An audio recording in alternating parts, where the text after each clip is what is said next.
So the next example here is, now this one's a little bit different because you can see I have a sine of 2x. So again, my brain is automatically telling me here, why don't we just use the formula, right? 2 sine of cosine of theta.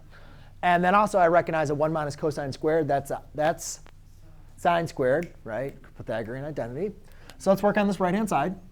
So I have a sine squared of x all over, using my identities, 2 sine of x cosine of x.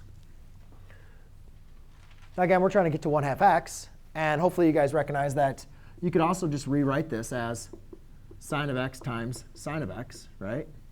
You don't really need to show this. I'm just doing it for teaching purposes. So therefore, one of those sine of x's divide out. That can be simplified to tangent. And then the 2 remains in the denominator, right? So what's up top? A 1. So therefore, we have 1/2 tangent of x. Done. See? So the same thing we've already learned. It's just now, if you see those identities, you're obviously going to be looking for them.